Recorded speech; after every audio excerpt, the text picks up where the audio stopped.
শুভ দুপুর বন্ধুরা। দেখো আজকে কি রান্না করেছি আমি। আজকে করেছি 5 রকম ভাজা। দেখো মূলো ভাজা, বেগুন ভাজা, আলু ভাজা, কুমড়ো ভাজা আর সিম ভাজা। আমাদের সব আজকে হলুদ ছাড়া রান্না করে, পৌষ সংক্রান্তি তো।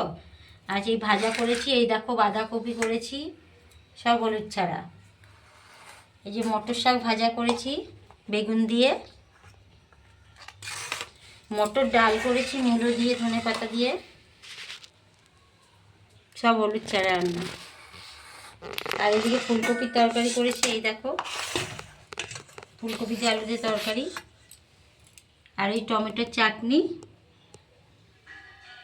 আর এদিকে মা করেছে, আমাদের শাশুড়ি মা করেছে, এই দেখো চুষির পায়েস। আর ভাতও আমার হয়ে গেছে।